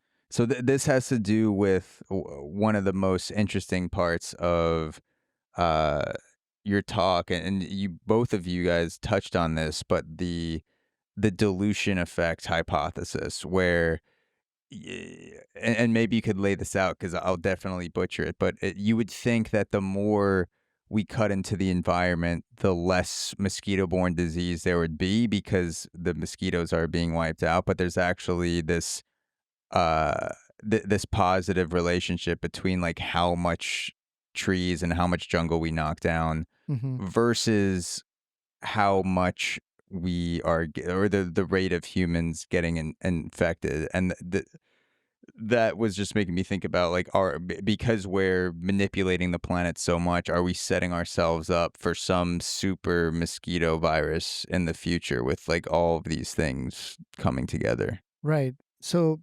the dilution effect hypothesis is just a concept that scientists use to try to understand the relationship between biodiversity loss and disease risk. And so initially, what scientists thought about this was that, like, if you go to a place where there's a lot of different animals, um, a particular pathogen that is passed by mosquitoes, since mosquitoes are very opportunistic, those animals, wildlife, could buffer the opportunities for mosquitoes to pass that to a human. So biodiversity acts as a buffer of disease. In places where you don't have that many animal species because you destroy the landscape, that take trees down, you deforest, and then just few animals along with humans are found. And so there's more opportunities for that individual to be infected with that disease. But I mean, that was initially one concept. Now we have the amplification hypothesis as well, which is the opposite. Is that when you go to a forest and you get exposed to other diseases, you're more likely to be infected with these rare viruses because you're there and you get mosquito bites. So these are like really big picture concepts for us to understand at the community level what happens when humans go in a forest environment and destroy the biodiversity, and what is the outcome of it. So in a way, the dilution effect was a way to advocate for the preservation of forests. If you maintain the forest, you're going to be less likely to have an outbreak of diseases. So it was an interesting take. Yeah. But when you look at every diseases individually, it doesn't apply broadly to every pathogen. Yeah. Like every pathogen follows a different path. Some of them follows the same, but it's not something that you can apply 100% to every single vector-borne disease. Yeah. Do you think that our manipulation of the planet with deforestation and building out jungles, is that setting us up to encounter some sort of emerging super virus that comes from nature, whether it's mosquitoes or another animal that passes it on to us? Absolutely. Yeah. I'm 100% sure that we are about to see. I mean, I don't know how soon we're going to face another pandemic, but it's scary. The avian flu, for example, they've been detecting these new strains of avian flu, and those viruses can really, like, if you compare avian flu with SARS-CoV-1 and 2, you can't really compare them. Like, Yeah. it's a lot easier for scientists to, like, everything we did during the pandemic to be able to tackle the SARS-CoV-2. I don't think you can do that in such a short period of time to face a flu pandemic. Avian flu, it's really the risk, in my humble opinion. I don't think a mosquito virus necessarily will pose that much threat to humanity, because we know now a little bit about mosquitoes so that we Yeah. can, since mosquito-borne disease can be controlled indirectly by controlling the vector, and we know a little bit of that, I think it'll be easier for us to tackle the mosquitoes and then prevent the virus from being, Yeah. But the avian flu, since it goes straight from human to human as an aerosol, like you breathe in the viral particle, that's going to be tricky because it's not going to give us enough time to kind of like react, Does and avian flu come directly from the birds, or is there a transfer from mosquitoes, like bird to mosquito to humans, or do we just catch it from bird waste or so bird it goes interaction? from bird to bird within one species and Okay. then across different species, and every time it's doing this jump, it mutates.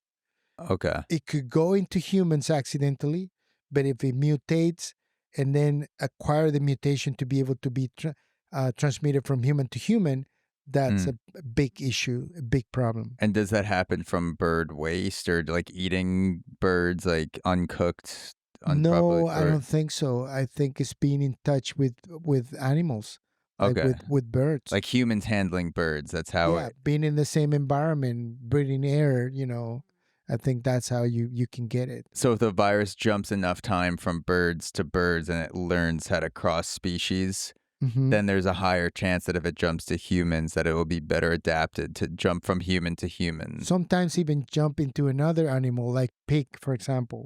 Pigs have the facility to like host different virus, and then they can recombine and reassort within the pig, and then engineer another virus that can jump into humans. Yeah. So there's a lot of mutations that have to be acquired.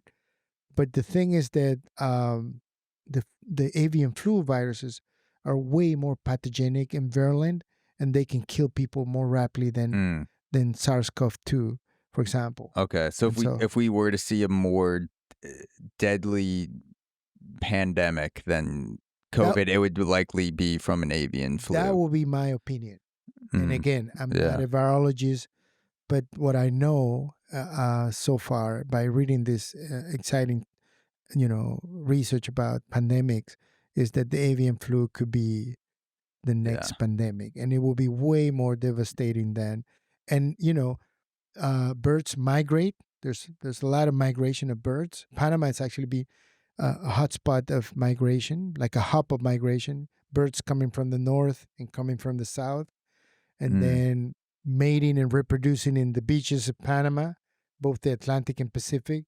So we are in the middle of the war zone. Yeah. So scientists are monitoring now bird species and populations to see if they find those virus variants that could potentially escalate into a human problem. But it's a real possibility. What do you think is the most misunderstood aspect of viruses, or even specifically mosquito-borne viruses, at a public health level? Like people that don't have the scientific expertise. What do you think most people misunderstand about this topic? These topics are really complex, and it's even hard for like a scientist, to be able to understand everything.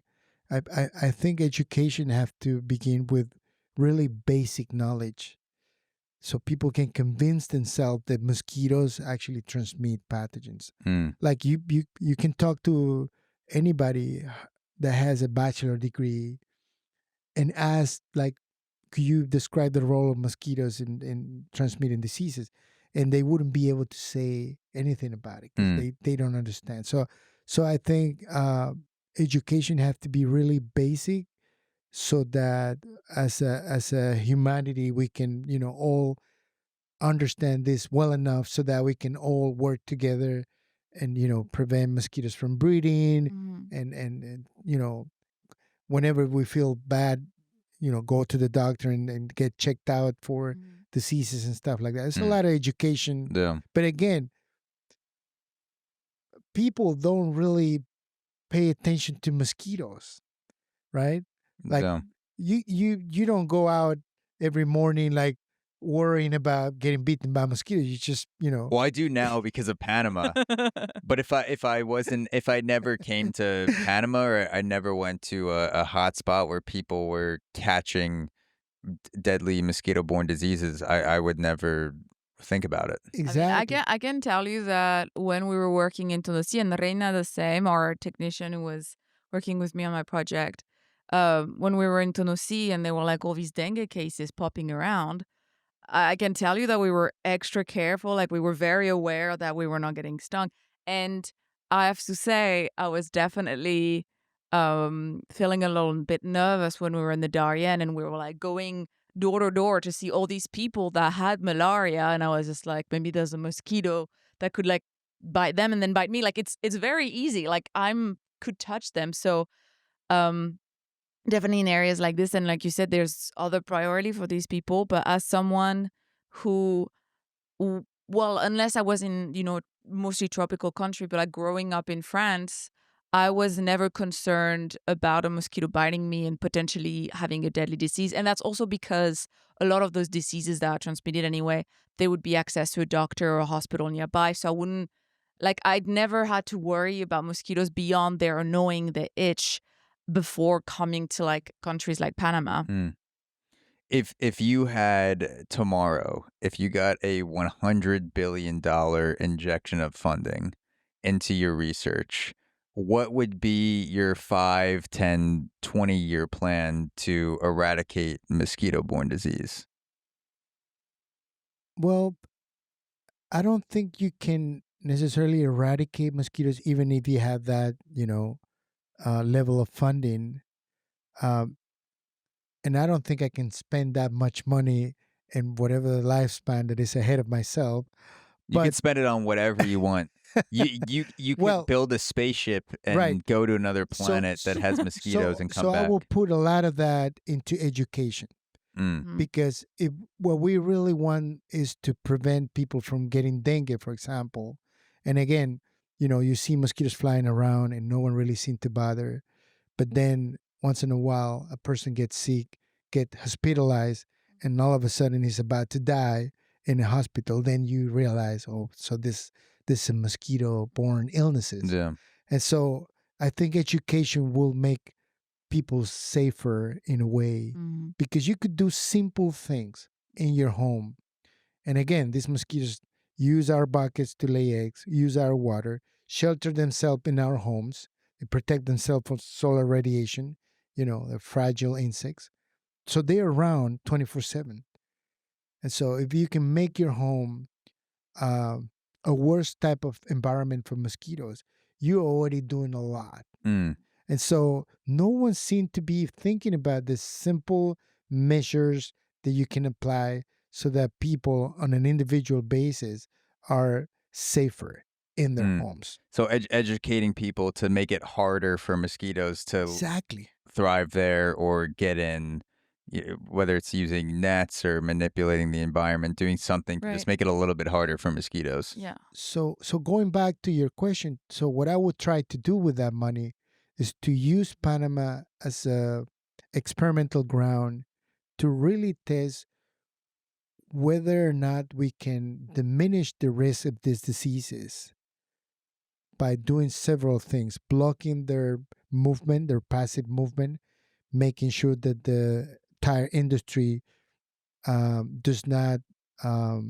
facilitate their dispersal,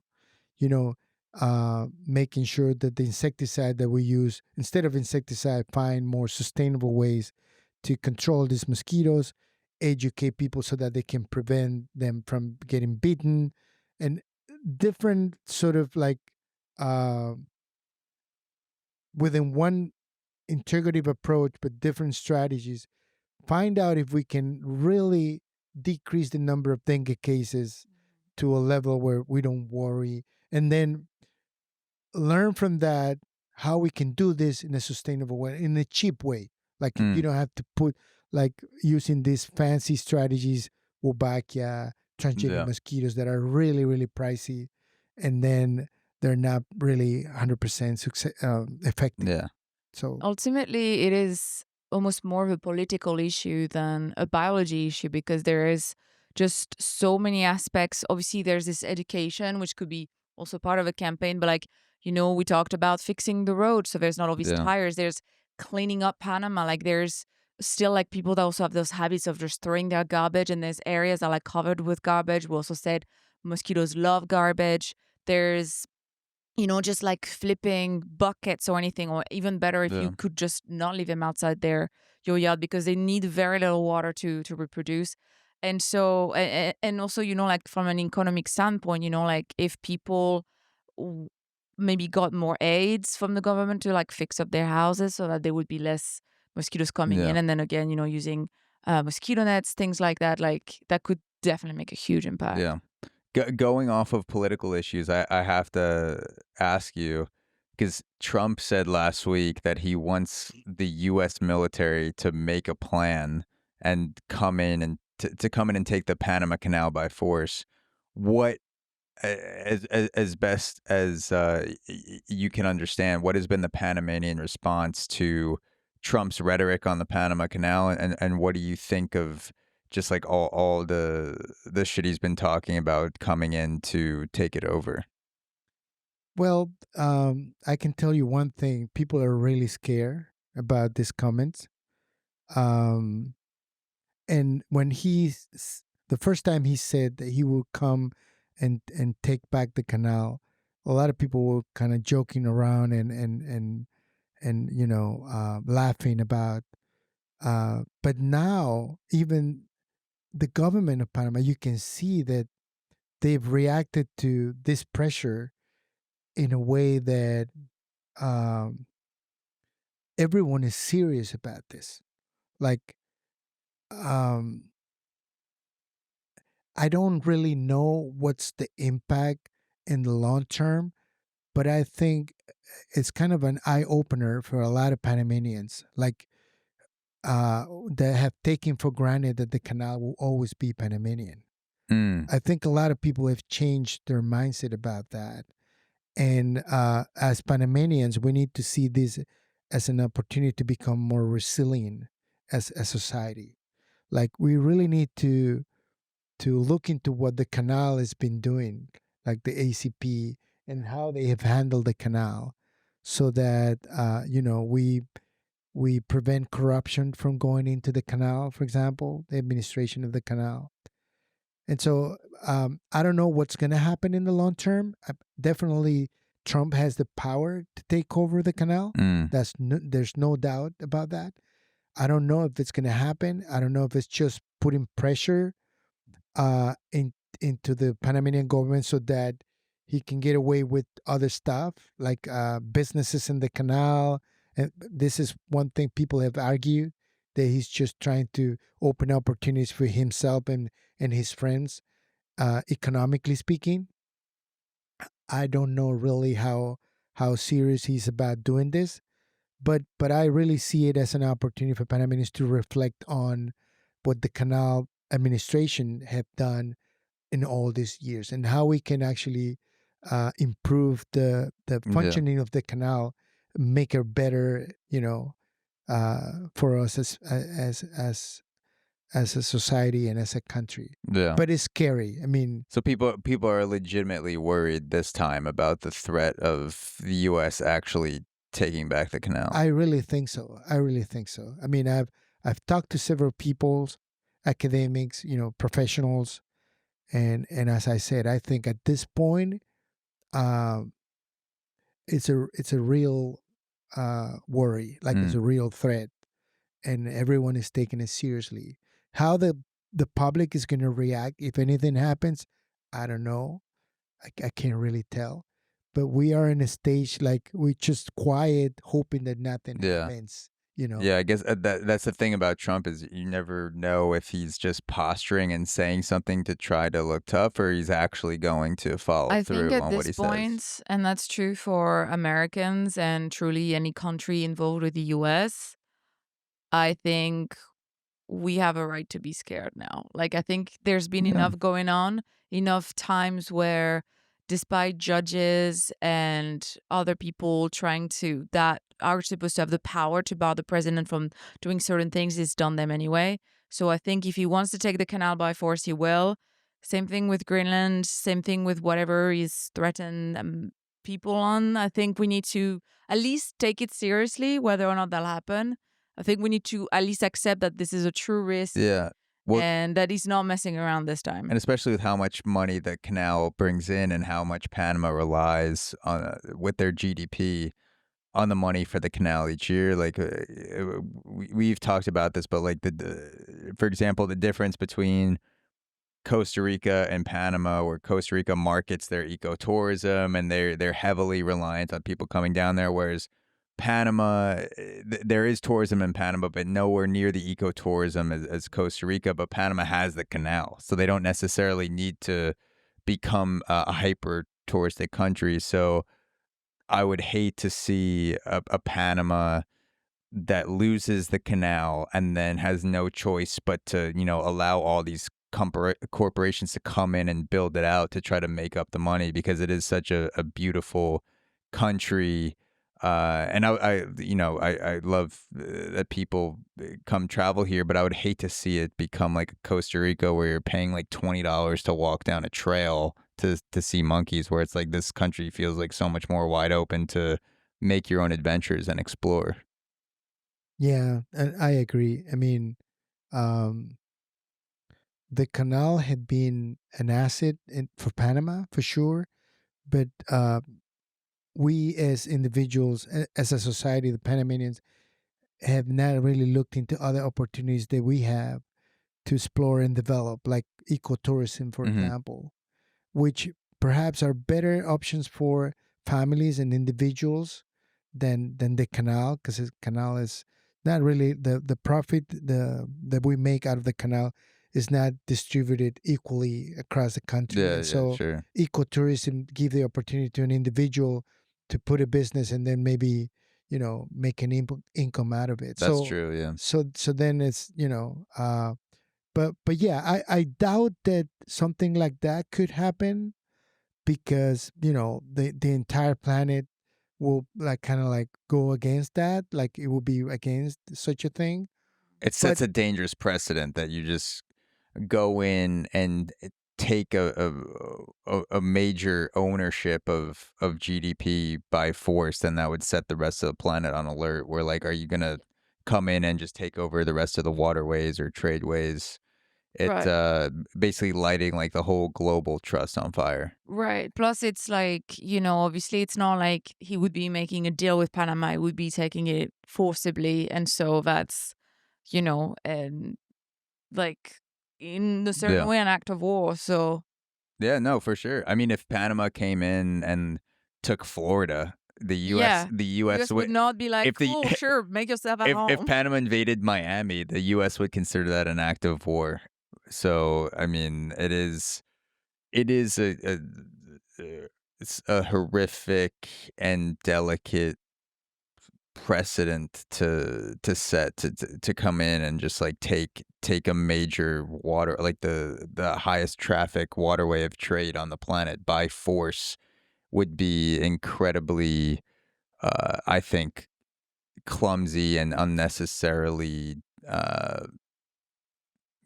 like colonial or whatever. I'm blanking on like the word. I think colonial is a good word here. Yeah. It just seems like unnecessarily.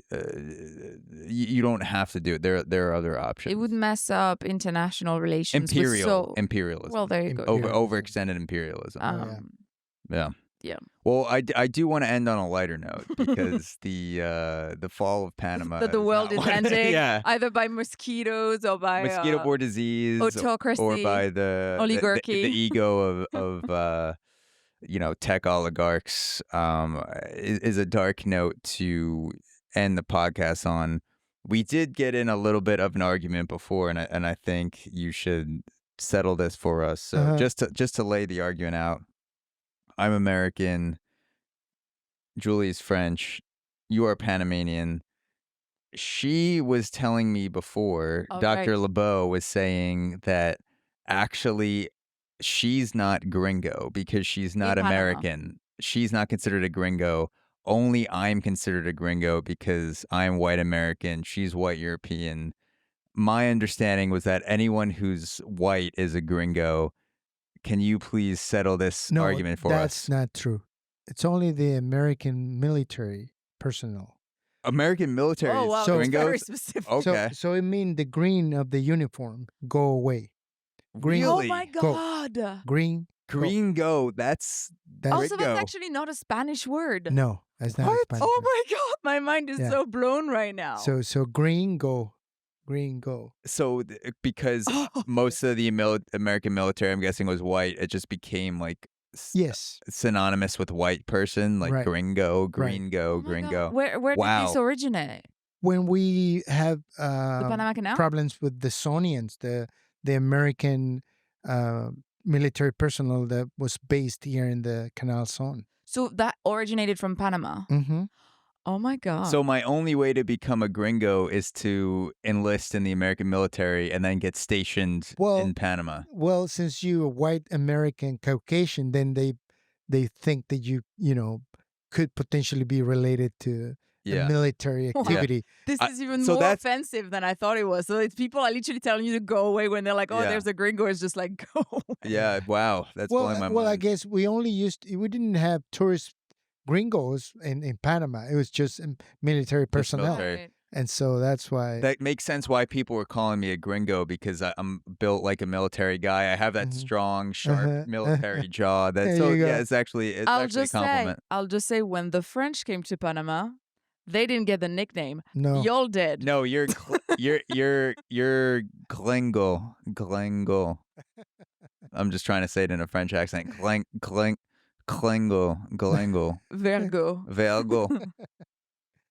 yeah. So So- that's the meaning of Wow. it, and All right. but I again, had no idea. so Gringo. I was telling Julie when we were in the Darien that my grandfather from my father's side was French. My grandma was Jamaica. But Mhm. then I forgot to tell Julie that my grandpa from my mother's side was Gringo, was a military, was a Mm. that's one of the military personnels here in Panama. And Yeah. so I'm a mix of like Yeah.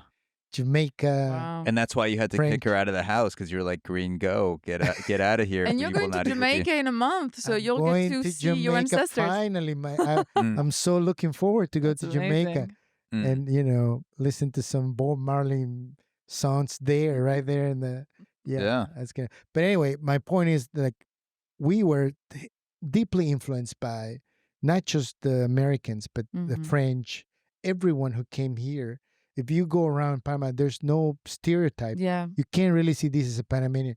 'Cause we are a mix of our Mhm. phenotypes reflect that. Like we're a mix of different Yeah. waves of migrants that came into the country Mhm. to help us to build the canal. Yeah. And so, and then another fun fact was that the food that we eat, I don't know if you come across rice, yuca, Oh, yeah. plantain, Yeah. pasta, everything in one dish. And Mhm. Julie really loves that in the Darien. She actually put some pounds on. I did not. By eating, That is so. by eating a lot. I did not. I heard. because we moved I so heard she much. was eating 6 meals a day. Is this true? We were eating 2 meals a day, 2 big meals. But one we were eating big, 2. big one, yeah. She was so the. I actually heard when you guys were there, the indigenous people were actually starving because she was going into their huts and taking food out of their mouth, no, it and the wasn't- children were like, "Oh, I'm so hungry! I'm so hungry!" And she was just like stuffing her face with. Actually, I was giving some of my foods to the dogs. We won't get into that, but So The you dog- give it to the dogs and not the Well, indigenous? well, the indigenous people looked fine. The dogs were starving. Okay, Yeah. so you were taking from the indigenous and giving it to the Well, dogs. we were paying the indigenous to Yeah. give us food, to be fair. Okay. Yeah. So we purchased the food and then we pay them to cook the food for us. Mhm. So yeah, they were making some incomes out of the cooking and stuff. They got Yeah. a job out of They it. made a lot of money off Julie. But the fun thing was that it was really tasty food. It was and Julie delicious. really loved we it. all ate the, And we all then- ate the same amount, by the way. She really loved it, and then she will grab the pot and then put more into Yeah. her plate. I just And added then, a little bit and for then I'm like, flavor. oh, she's really like she really likes this kind of food. So when we're in New York, she's the only person I've ever seen to take food from homeless people. Usually they're From homeless? No, She- no, yeah, no. we- They were usually- not homeless. Usually they're begging for food and they have a little bit of food, and she says, "Actually, I'm gonna take that because I'm hungry." And she takes the Well, last bite from the Ha homeless. ha ha. No. Hilarious. I mean, no. But anyway, in a sense, my point is that she was eating that type of food that Mm. the workers building the canal used to eat. It's starchy. It was really energetic, Energy, so yeah. people can go back and shovel, dirt out of the In the canal. crazy heat. Exactly. Like, Yeah.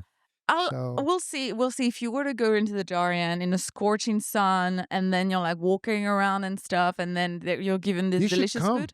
What's the you closest 5-star hotel to the Darien? to the Is Darien? there Four Seasons? There's nothing. Can I get a queen bed in the Indigenous community? A queen hammock? A Yeah, queen may- hammock. Yeah, Okay. maybe. We have a queen hammock. Yeah. Okay, so what if I'm in a hammock? It was really enjoyable. Like it was breezy. It It was great. Actually, it was great. cold in the Okay, end. so if I'm in a hammock at 3 a.m. and I order room service, how fast does it come in that community? Well, the roosters will go like if you kill a rooster, you can have it. Okay, so field service. I have to go Field out and do the service. work Right. for myself. Yeah. Okay, no. maybe I'll think about it. Okay. You have Starlink, so that's a plus. Yeah, there you Plus. go. Yeah. There you go. No, I don't think Zach will last a day there. Maybe probably maybe a not. couple days, but Couple like days? no more than that. I think I'd surprise you guys. Oh, I think I'd become a jungle man. all right. He might. He Okay. might. He's very Yeah, you could. adaptable. Mhm. Yeah. Yeah. I I can swing from some vines. I can get bit by mosquitoes. Can sleep in a hammock. I'm sure that if you there, That's what you do, right? You swing from If- vines and get. I'm sure if you find yourself there, you in an instant you will come up with ideas to run another podcast on Yeah. the jungle. I and was stuff. trying to talk to the kids that were Oh my gosh. Every time she would FaceTime me, I'd be like, "Hola, like me gusta sus zapatillas." So in Sinai, zapatillas. they And would- she would be like, "No," and she'd like prevent me from talking to the kids. And then they would stick around, and, there and I would was be, like, trying to make 20 kids conversation. around me, trying to talk to you. I was trying to make conversation, and You will she, be called a gringo there for sure. that's They'll fine. see you the I was gringo. called a gringa by them too. Yeah. Yeah, but they didn't really listen to you speaking in French. No. But if you Mm. would have spoken in French, they'll be like, "She's no Yeah. gringa." Well, She's thank you French. for settling the Gringo debate. Gringo. That's actually that's very interesting. I would That is never very have cool. guessed that. Yeah. There's names that a lot of Panamanian towns have that actually resemble an American word, like at the right hand of the bridge. That's the town Arraijan. Mm, At the right hand of the bridge. Huh. Like, mm. where do you live at the right hand of the bridge? The town is called Arraijan, Araihan. at the Mm. right hand. And things like that. So, Araitan. at the right hand, Araihan. Arraijan. Okay.